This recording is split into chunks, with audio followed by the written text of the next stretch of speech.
भारत के अंदर से कुछ आवाजें आती रही हैं कि आज तक भारत पाकिस्तान आर्मी का इतना ज्यादा नुकसान नहीं कर सका जितना पीटीआई ने किया है, इसमें कोई शक नहीं है। जनरल बाजवा 5th जनरेशन वार के बारे में बात करते थे। मुर्शद साहब, इमरान खान साहब बाजवा साहब को कहते थे कि जो चीफ ऑफ आर्मी स्टाफ होता है वो कौम का बाप होता है। फिर उसी बाप को इन्होंने मीर जाफर, मीर सादिक कहा। हमारे कुछ जो पाकिस्तानी अमेरिकन भाई हैं उन्होंने जाके आईएमएफ की बिल्डिंग के सामने एहतजाज किया, और एहतजाज नहीं था वो, मैं समझता हूँ एहतजाज, गालियों को एहतजाज नहीं कहा जाता।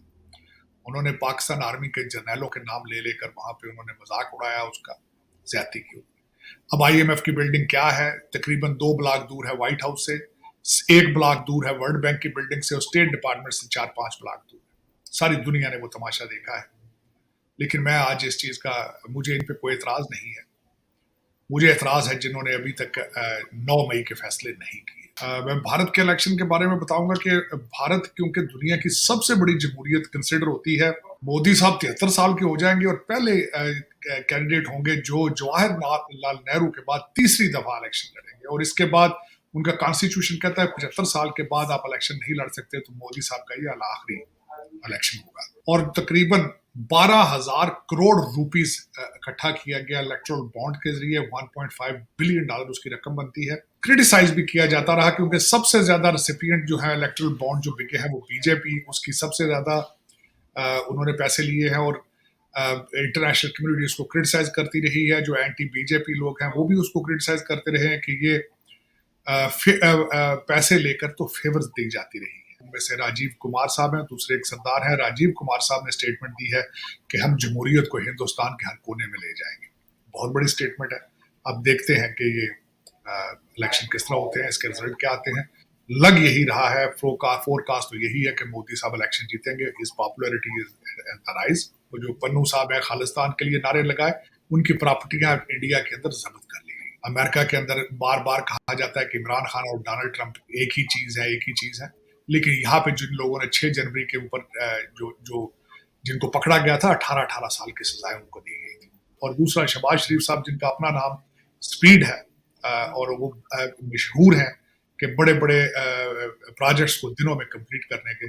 अब देखें कि वो किस तरीके से पाकिस्तान की इकोनॉमी को ठीक कर सकते हैं। आजकल हम देख रहे हैं मरियम नवाज साहिबा की भी बड़ी वीडियोस सामने आ रही हैं, कभी वो अफ्तारियां करवा रही हैं, लोगों के साथ मिलजुल रही हैं। एयर मार्शल जो एयर चीफ थे उनको एक्सटेंशन दी है, उसको क्रिटिसाइज किया जा रहा है। और जो एक पहले एक टाइटल दिया जाता था नून लीग को कि वो एक्सटेंशन नहीं देते, तो उन्होंने अपना जो स्टेटस था वो आज उन्होंने तोड़ दिया है। बिस्मिल्लाहिर्रहमानिर्रहीम। अस्सलाम वालेकुम नाज़रीन, आप देख रहे हैं फोर कॉर्नर्स विद तारर। मैं हूं शाज़िया नईम, मेरे साथ साजिद तारर साहब मौजूद हैं। अस्सलाम वालेकुम साजिद साहब, कैसे हैं आप? वालेकुम सलाम, thank you Shazia, thank you. Sajid साहब, आज हम ज़रा इलेक्शंस के ऊपर बात करना चाहेंगे। जो दुनिया में बहुत सारे ममालिक, ख़ास तौर पर रशिया और इंडिया, इनके जो इलेक्शंस चल रहे हैं उसके ऊपर बात करेंगे। तो सबसे पहले हम इंडिया के इलेक्शंस के हवाले से बात करते हैं कि वहाँ पर होने वाले इलेक्शंस को आप किस तरह से देखते हैं? आपको क्या लग रहा है कि नेक्स्ट इंडियन फ्यूचर क्या होगा?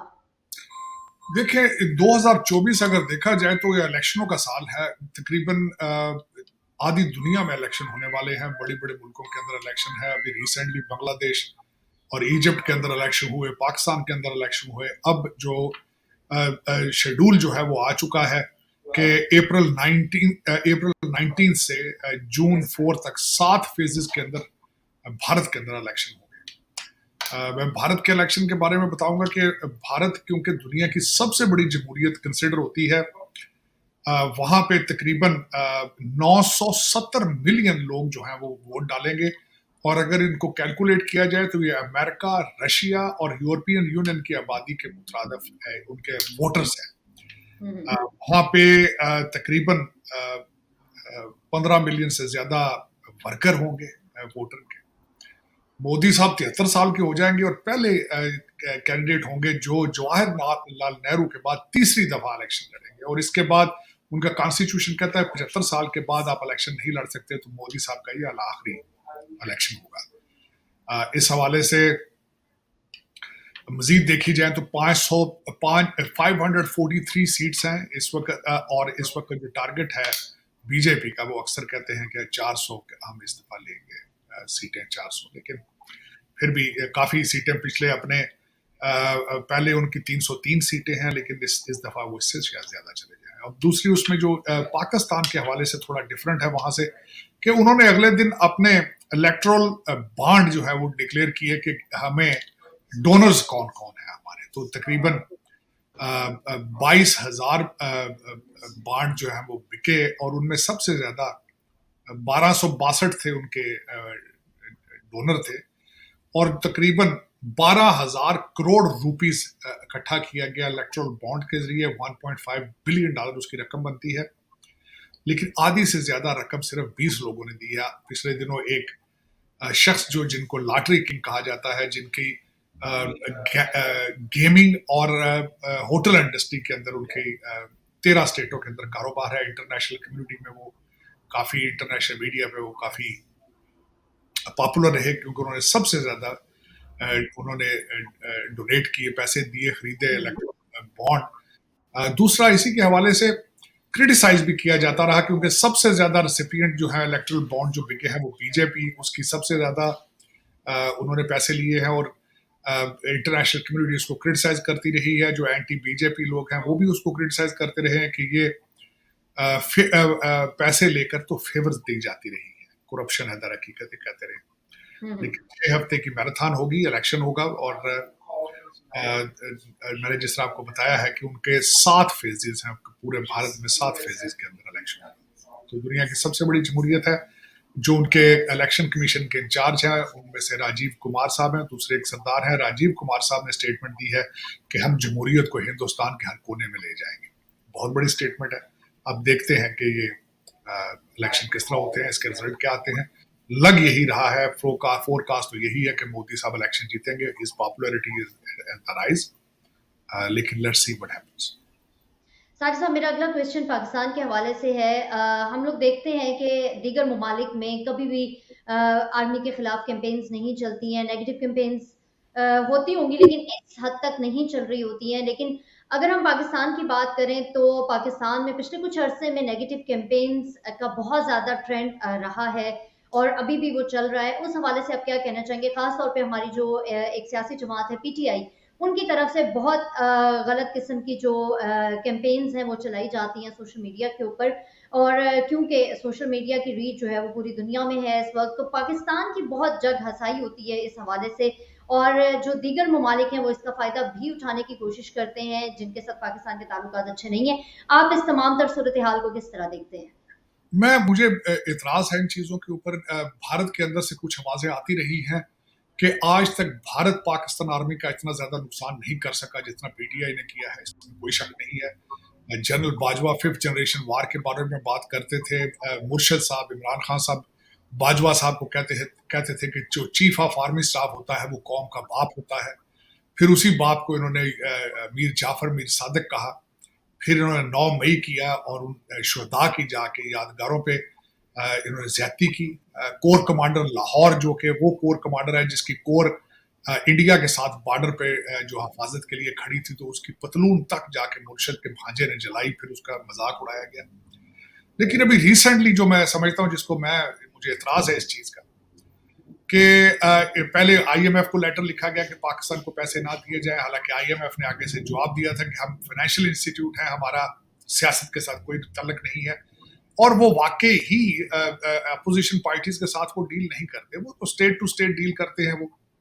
लेकिन पता नहीं फिर क्या हुआ, हमारे कुछ जो पाकिस्तानी अमेरिकन भाई हैं उन्होंने जाके आईएमएफ की बिल्डिंग के सामने एहतजाज किया, और एहतजाज नहीं था वो, मैं समझता हूँ एहतजाज, गालियों को एहतजाज नहीं कहा जाता। उन्होंने पाकिस्तान आर्मी के जर्नैलों के नाम ले लेकर वहां पे उन्होंने मजाक उड़ाया, उसका ज्यादती की। अब आईएमएफ की बिल्डिंग क्या है, तकरीबन 2 ब्लॉक दूर है व्हाइट हाउस से, 1 ब्लॉक दूर है वर्ल्ड बैंक की बिल्डिंग से, और स्टेट डिपार्टमेंट से 4-5 ब्लॉक दूर है। सारी दुनिया ने वो तमाशा देखा है। लेकिन मैं आज इस चीज का, मुझे इन पे कोई एतराज नहीं है। मुझे एतराज है जिन्होंने अभी तक 9 मई के फैसले नहीं किए। उन्होंने कौम को ये नहीं बताया कि हम इसको किस डायरेक्शन पर लेके जाएंगे।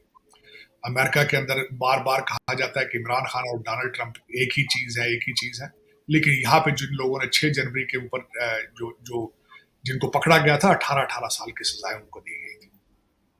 फिर यहाँ पे पिछले दिनों पे भारतीय कुछ लोगों ने वो जो पन्नू साहब है खालिस्तान के लिए नारे लगाए, उनकी प्रॉपर्टियां इंडिया के अंदर जब्त कर ली गई। तो ये इनका कसूर नहीं है, हुकूमत चलाने वालों का कसूर है जो इनके डिसाइड नहीं कर पा रहे कि क्या करना है। तो यही ज्यादती है, बल्कि इससे भी आगे है। मैं उस मजीद इस पे क्या बोलूँ, शर्मिंदगी है। शुमाली वजीरिस्तान के अंदर मीर अली चेक पोस्ट के ऊपर हमला हुआ है जिसमें 2 अफसरान, जिसमें एक कर्नल थे, 5 जवान शहीद हुए हैं। तो मेरे बच्चे लौंडे लपाड़े पीटीआई के, इन्होंने भी उनका भी मजाक उड़ाया है। शहीदों को भी नहीं बख्श रहे हैं जिनकी वजह से ये आज पाकिस्तान में जिंदा है। लेकिन चले, ये फिर जो फसल बीजी जाती है वो काटी जाती है। मेरे मुर्शद ने पहले, गौर साहब है और खुद आपस के अंदर के इंतशार का शिकार है। गौर साहब ने जो लोग आईएमएफ की बिल्डिंग के सामने थे उनको अबैंडन किया। उन्होंने कहा हमें नहीं पता किया, हमें नहीं पता ये क्या हुआ है। लेकिन मुर्शद ने उनको ऑन कर लिया। उन्होंने कहा एहतजाज होना चाहिए था, लेकिन मुझे नहीं पता कि उन लोगों ने वहां क्या कहा है। पता सबको है, लेकिन दर हकीकत ये उनका कसूर नहीं है। ये कसूर आसिम मुनीर साहब का है और उनकी टीम का है कि वो किसी चीज का प्रॉपर फैसला नहीं कर पा रहे। 9 मई जिन लोगों ने 9 मई में इन्वॉल्व थे उनको करार वाकई सजाएं नहीं दे पा रहे। तभी अब फिर दोबारा 9 मई की तरफ ही ये पार्टी बढ़ रही है। देखें अब क्या होता है। साजिद साहब, इलेक्शंस की दोबारा से बात आ रही है सामने कि व्लादिमीर पुतिन जो है वो 5वीं मरतबा इलेक्ट होके सदर मुंतखब हो चुके हैं। और ये भी देखा गया है कि वहाँ की जो रियासत है, वहाँ मुस्लिम अक्सरियती रियासत, वहाँ पे सबसे ज़्यादा टर्नआउट रहा। तो इस इलेक्शन को आप कैसे देखते हैं, और ये जो इलेक्शंस हुए हैं ये आगे चल के मज़ीद दुनिया पे क्या इम्पैक्ट आएगा? देखिए, पुतिन ना सिर्फ 5वीं दफा है बल्कि 87% उन्होंने वोट लिए। उन्होंने अपना रैकेट ही तोड़ा है जो उन्होंने 77% वोट 2018 में लिए थे। तो उनको प्रेसिडेंट शी चाइना ने उन्होंने उनको मुबारकबाद दी है, लेकिन यूरोपियन यूनियन उनको क्रिटिसाइज कर रहा है। वाकई ही 25 साल के करीब वो सर्व करेंगे, रूल करेंगे रशिया के ऊपर। लेकिन रशिया के अंदर वो पॉपुलर है, इसमें कोई शक नहीं है अगर देखा जाए तो।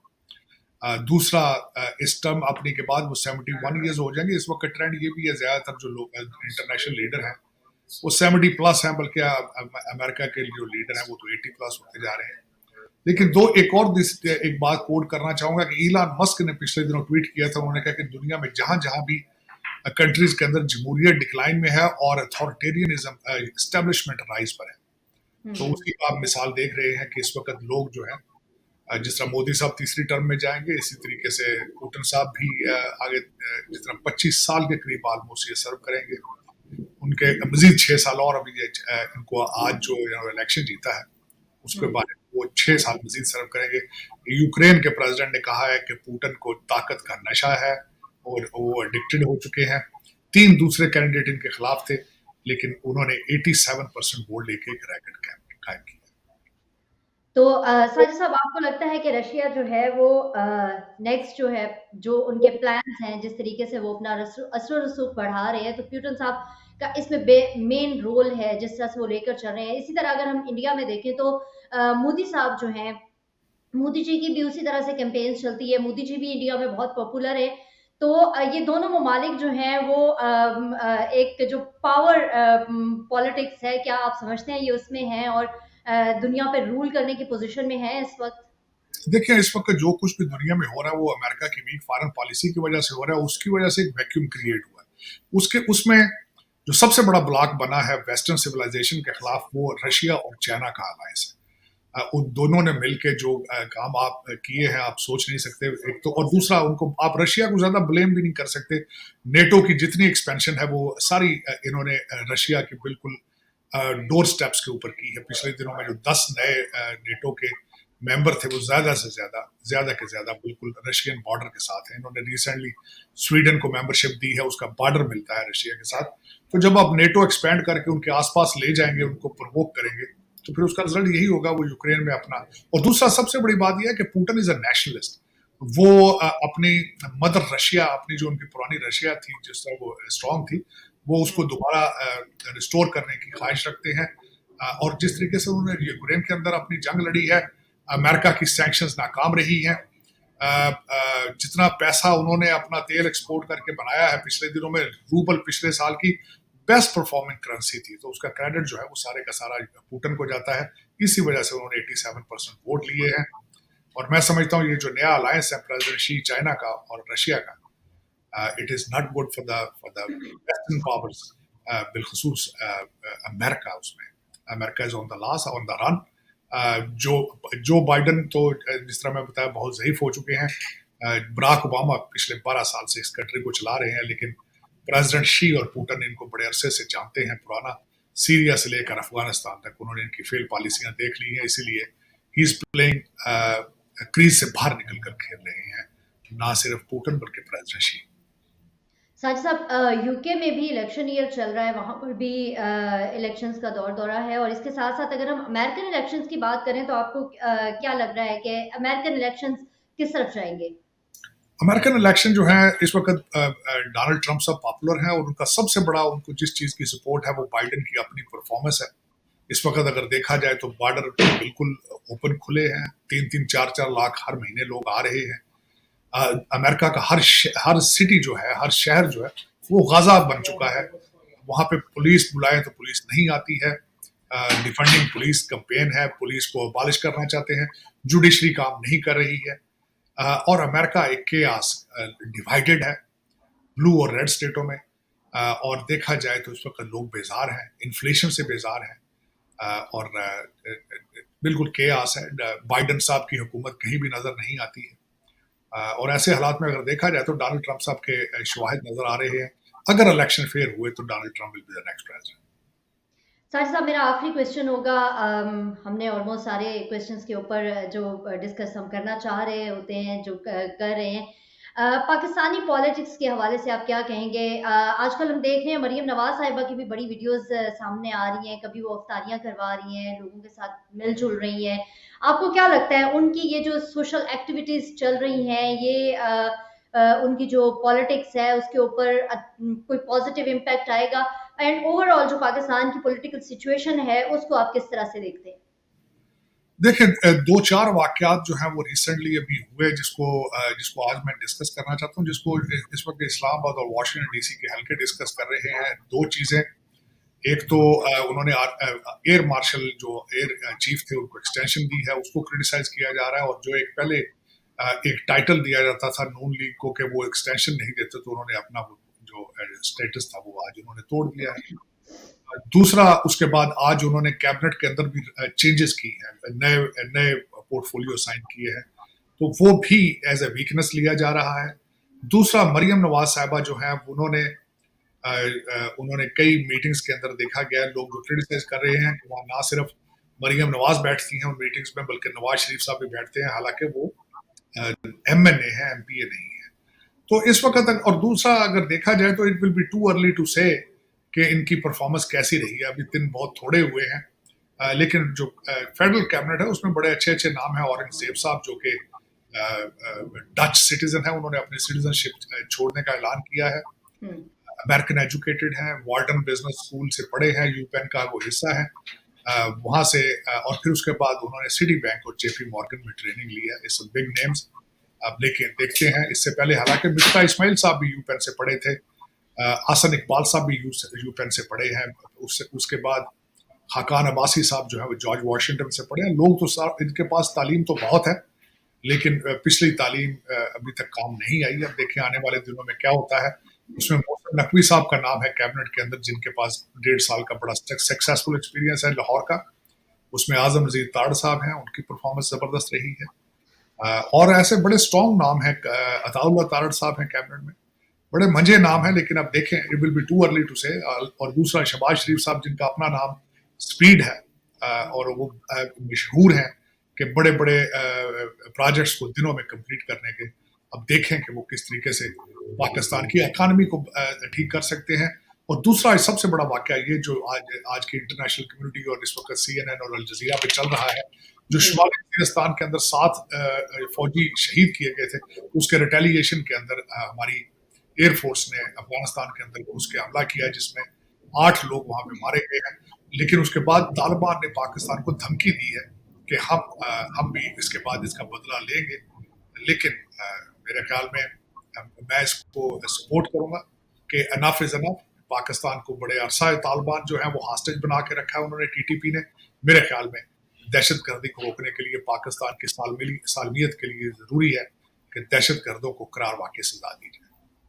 साजिद साहब, आईएमएफ के हवाले से मेरा लास्ट क्वेश्चन होगा कि आईएमएफ की बहुत कड़ी शराइत सामने आ रही हैं कि पाकिस्तान को कर्ज जो है वो बहुत सख्त शराइत पे नेक्स्ट जो है वो मिलने वाला है, जिसमें पीआईए की फ़रोख्त शामिल है कि पीआईए को फ़रोख्त किए बगैर आईएमएफ की शराइत पूरी नहीं होती हैं। इसके अलावा पेट्रोल की जो कीमत है वो $350 ₹350 तक रखी जाए। इसके साथ साथ जो बिजली है उसको भी 100 रुपीज़ पर यूनिट के हिसाब से जो है उसकी फिक्स की जाए और सूबों का हिस्सा एनएफसी अवार्ड में जो है वो कम किया जाए। इस तरह की शराइतें आप नहीं समझते हैं कि ये तमाम वो शराइत हैं जिनसे एक आम आदमी की ज़िंदगी जो है वो काफ़ी मुश्किल हो जाएगी और देखें, उनके लिए जो ज़रूरियात ज़िंदगी है वो पहले ही बहुत मुश्किल हो चुकी हैं, तो महँगाई का एक नया तूफ़ान आएगा जिससे हमारा जो मतवसत तबका है वो भी शायद गुर्बत की लकीर से नीचे जा सकता है।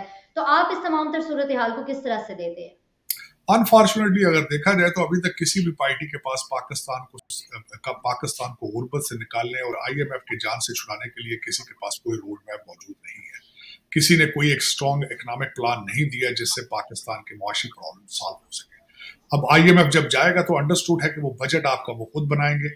निजकारी उनकी पहले ही शर्त का हिस्सा था कि ये जो आपको आपकी ब्लीडिंग कर रहे हैं जी। डिपार्टमेंट, सबसे सर फहरिस्त जो है वो पीआई है। उनकी पहली शर्त है कि उसको आप बेचें, उसको उससे जान छुड़ाएं। तो ये करना होगा आपको, ये कड़वा घूंट पीना होगा। लेकिन इसमें मेरी जो ये ख्वाहिश है कि पाकिस्तान के अंदर किसी इमरजेंसी इकोनॉमिक इमरजेंसी का नफाज किया जाए और उसके बाद सबसे बड़ी बात तो ये है जो लग्जरी गुड है उनकी इंपोर्ट बंद की जाए, एक्सपोर्ट बढ़ाने की कोशिश की जाए और जो इंडस्ट्रीज एक्सपोर्ट करती हैं उनको बिजली में सब्सिडी दी जाए और पूरी कौम इसको सीरियस ले। ये एक कैबिनेट या एक प्राइम मिनिस्टर का मसला नहीं है, पूरे पाकिस्तान का मसला है। और इस वक्त पाकिस्तान में इन्फ्लेशन से सबसे ज्यादा खतरा जो है वो करप्शन है। जिस तरीके से करप्शन का जोर इस वक्त उसका बोल बाला है, उसको जब तक नहीं रोका जाएगा आप सरवाइव नहीं कर पाएंगे। $8 बिलियन तो आईएमएफ आपको देगा, लेकिन मुझे नहीं उम्मीद कि वो $8 बिलियन पाकिस्तान पहुंचे। अगर पहुंचे तो वो पाकिस्तान में रुके, वो फौरन दुबई और लंदन चले जाएंगे। ये सबसे बड़ा मसला है, करप्शन इज किलिंग पाकिस्तान। बहुत शुक्रिया साजिद साहब, प्रोग्राम का वक्त खत्म हो जाता है। नाज़रीन, अपना फीडबैक हमें देना मत भूलिएगा। अगले प्रोग्राम तक के लिए मुझे और साजिद साहब को इजाज़त दें। अपना बहुत ख्याल रखें। अल्लाह हाफ़िज़। पाकिस्तान जिंदाबाद।